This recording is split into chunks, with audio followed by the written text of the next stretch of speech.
नमस्कार सर। नमस्कार सर, आपका स्वागत है सर हमारे चैनल में। सर, हम आपसे जानना चाहते हैं सर, राजनीति में आपको भाजपा में जैसे आप निरंतर कार्य कर रहे हैं सर, कितना समय हो गया आपको भाजपा में? देखिए, बचपन में ही जब से वो संभाला तब से हम ग्राउंड में जाते थे तो वही शाखा लगती थी, वहीं से एक शुरुआत होगी। और मैं अपने आप को बहुत ही सौभाग्यशाली समझता हूँ कि मैं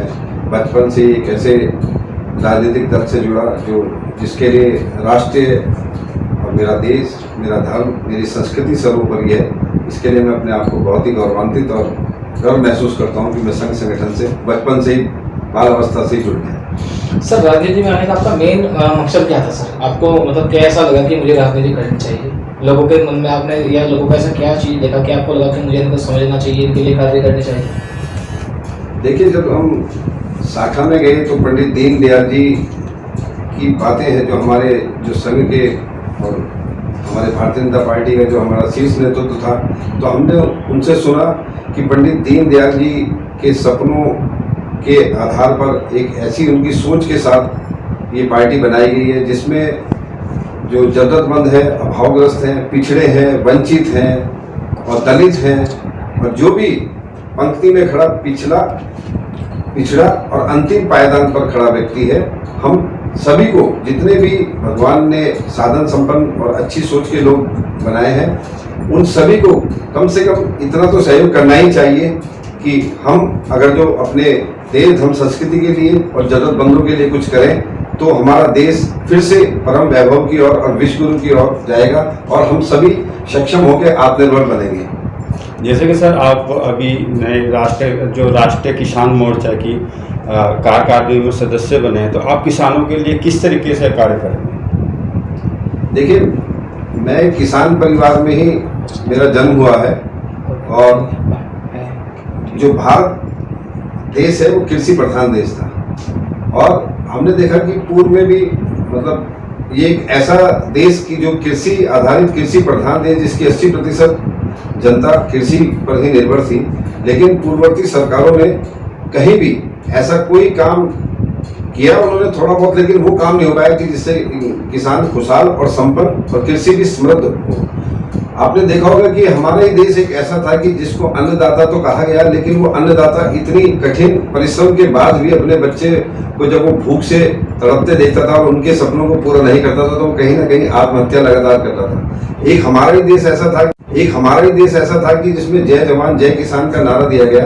बिना किसी घोषित युद्ध के तो 2 से 4 की संख्या में रोज हमारे सैनिक हताहत होते थे और रोजाना 2 जो औरों का पेट तो पालते थे, उसको अन्नदाता तो कहा, लेकिन कहीं ना कहीं वो अभाव में और कर्जे में रोजाना 2 से 4 की संख्या में आत्महत्या कर रहा था। तो भारतीय जनता पार्टी में माननीय नरेंद्र मोदी जी का जो एक सपना था, और पंडित दीनदयाल जी की ही बात मैं दोबारा करूंगा, जब 1951 में संघ का हमारा एक रचना हुई तो उसमें यही था कि हर हाथ को काम और हर खेत को पानी। हर हाथ को काम मतलब हम जो अपना नौजवान है उसको रोजगार दें। ये भारत कैसे सक्षम और आत्मनिर्भर हो जब हर हाथ को काम मिलेगा, जब टेक्निकल हैंड में जब हमारा देश आगे बढ़ेगा तो, और उसी को हर खेत को पानी, मतलब हर खेत को पानी, हर जहाँ जमीन उपजाऊ है वहाँ पानी की व्यवस्था नहीं है, जब खेत सिंचित होंगे तो किसान खुशहाल होगा, खेती किसानी हमारी समृद्धशाली होगी और किसान की आय दोगुनी होगी। उसी परिवेश में आपने देखा होगा कि भारतीय जनता पार्टी का जो एक उस समय 1951 में जो एक कल्पना थी कि हर हाथ को काम हर खेत को पानी, आज माननीय नरेंद्र मोदी जी के नेतृत्व में आपने देखा होगा कि पहले दिन से ही किसानों के हित में भारतीय जनता पार्टी की सरकार माननीय नरेंद्र मोदी जी के नेतृत्व में लगातार काम कर रही है। खेती किसानी को समृद्धशाली कैसे बनाया जाए, किसान को संपन्न और खुशहाल कैसे बनाया जाए, वो आत्मनिर्भर होगा और अपना जीवन उसका खुशहाल होगा, उसकी आय दोगुनी होगी। इसीलिए लगातार आपने देखा होगा कि 2014 से ही काम हो पा रहे हैं। जैसे अभी 2022 में चुनाव आने वाले हैं, इस प्रक्रिया में जो बीजेपी जो हमारे यहाँ पे सुना है कि प्रभारियाँ भी बना रही हैं और उन्हीं प्रभारियों को फिर चुनाव में उतारेंगी, क्या ये सच है? देखिए, संघ और संगठन जो हमारा शीर्ष नेतृत्व है, भारतीय जनता पार्टी का प्रत्येक कार्यकर्ता कहीं ना कहीं अपनी जिम्मेदारी ईमानदारी से निभाता है। हम हर पल हर क्षण दिन रात काम करते हैं और पार्टी में काम और काम से कार्यकर्ता का निर्माण, यही भारतीय जनता पार्टी की एक पार्टी की डिफरेंस है। पार्टी में काम और काम से कार्यकर्ता का निर्माण, और उस जब वो निर्माण के साथ आगे आगे वो संघ संगठन जो हमारा शीर्ष नेतृत्व उसको देखता है, फिर जहां उसकी आवश्यकता होती वहां उसको वो भेज के उससे काम लिया जाता है। और यही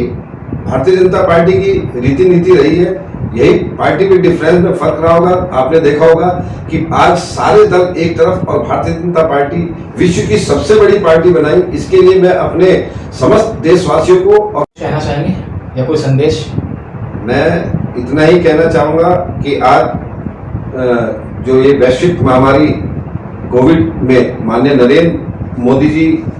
और हमारे जो इतने साइंटिस्ट और डॉक्टर हैं जिन्होंने कि बहुत कम समय में ये कोविशील्ड और कोवैक्सीन का जो निर्माण किया है, वो पूरे देश में आज एक पूरे विश्व में बल्कि एक रिकॉर्ड कायम हुआ कि कल आपने देखा होगा कि माननीय नरेंद्र मोदी जी के जन्म दिवस के उपलक्ष्य में लगभग 2.5 करोड़ लोगों को वैक्सीन लगी, जो कि अपने आप में एक कीर्तिमान है। मैं अपने समस्त देशवासियों से, क्षेत्रवासियों से, प्रदेशवासियों से विनम्र निवेदन करूंगा कि जिसको वैक्सीन लग गई है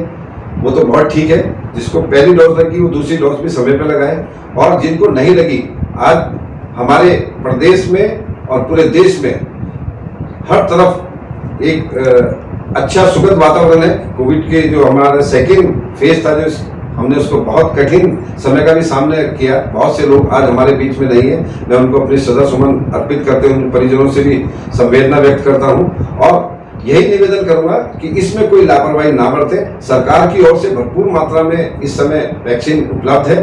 आप समय से जाकर अपनी वैक्सीन लगाएं और हमारी सावधानी ही हमारी सुरक्षा है। इतनी बात कहते हुए मैं एक बार पुनः उन सभी अच्छी सोच के अच्छे लोगों से विनम्र निवेदन करूंगा कि इस कोविड के कार्यकाल में बहुत से लोगों का काम का नुकसान हुआ है। शासनिक प्रशासनिक अधिकारी केंद्र और राज्य सरकार की योजना के अलावा जो व्यक्ति सक्षम है वो अपने अड़ोस पड़ोस में भी एक दूसरे का हाथ बटाएगा, एक दूसरे की सहायता करेगा। तो मैं समझता हूं कि हमारा जो सनातन संस्कृति है वो यही है, वसुधैव कुटुंबकम और सर्वे भवन्तु सुखिनः। तो हम इस पे जब चलेंगे तो हमारा देश खुशहाल रहेगा। हम देश ही की नहीं पूरे विश्व की चिंता करते हैं। इसी में आपने देखा होगा कि माननीय नरेंद्र मोदी जी ने जो अपने अड़ोस पड़ोस के देश थे जहां पे वैक्सीन की कमी थी, उन्होंने भी वहां पर उसको पहले अपने पे भले यूज उस समय हमारे पास कुछ लोग ने भ्रम फैलाया कि वैक्सीन ये किसी ने कहा कि मोदी की वैक्सीन है, किसी ने कहा भाजपा की वैक्सीन है, नहीं लगेगी। वो खराब भी ना हो और हमारे आसपास के जो पड़ोसी मुल्क थे उनमें भी उसका वहां पे उसको भेजा गया है कि जिससे पूरे विश्व को, जो हम भगवान योगेश्वर ने कहा कि वसुधैव कुटुंबकम सिर्फ बोला नहीं गया और सर्वे भवन्तु सुखिनः, हम पूरे विश्व को एक परिवार मानते हैं, सबके सुख की कामना करते हैं। इसीलिए आपने देखा होगा कि आज पूरे विश्व में माननीय नरेंद्र मोदी जी के नेतृत्व में भारत का भी गौरव बढ़ रहा है और माननीय नरेंद्र मोदी जी एकमात्र ऐसे निर्विवाद नेता हैं कि जिनको आज पूरा विश्व अपना एक आदर्श मानकर चल रहा है। धन्यवाद सर, आपका बहुत बहुत समय देने के लिए। देशवासियों को और पार्टी के उन लाखों करोड़ों लोगों को हृदय से धन्यवाद करता हूं कि आज उन्होंने इस एक जो छोटा सा एक बीज पंडित दीनदयाल जी, श्याम प्रसाद मुखर्जी और डॉक्टर हेडगेवार ने बोया था, आज वो वट वृक्ष के रूप में एक बड़ा फलदार और वट वृक्ष के रूप में आज पल्वित पोषित हुआ है, जिसके कि एक ही सपना है कि हम सबका साथ, सबका विकास, सबका विश्वास और इस भारत माँ को परम वैभव की ओर ले जाएं और हमारे देश के जितने वंचित, पिछड़े, अभावग्रस्त, दलित और जरूरतमंद लोग हैं उनको हम शासनिक प्रशासनिक अधिकारियों के माध्यम से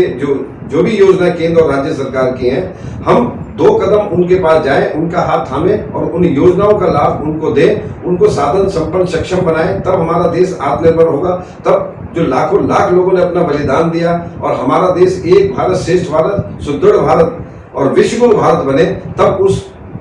परिकल्पना को हम साकार कर पाएंगे। तब माननीय नरेंद्र मोदी जी जो 24 घंटे में से 18 घंटे लगातार दिन रात काम कर रहे हैं, भारतीय जनता पार्टी का प्रत्येक कार्यकर्ता पदाधिकारी मात्र चुनाव में नहीं, जिस प्रकार से देश की सीमा पर सैनिक, अर्धसैनिक और पुलिस बल लगातार देश की सुरक्षा कर रहे हैं। आज आपने देखा होगा कि कोविड के कठिन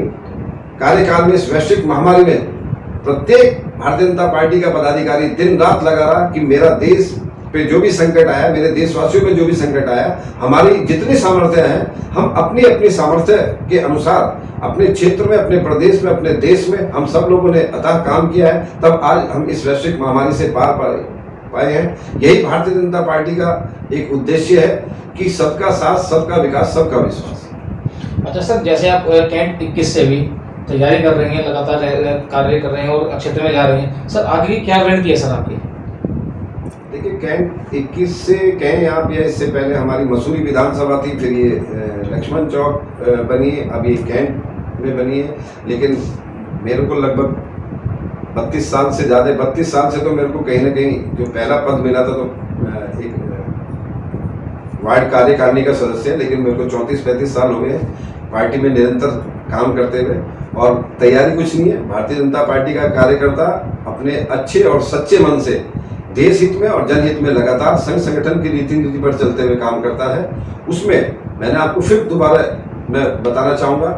कि संघ संगठन के नेतृत्व में हम जनहित के काम करते रहेंगे, और जितना काम मिलेगा उस काम से ही कार्यकर्ता का निर्माण होगा। जहाँ संघ संगठन सोचेगा या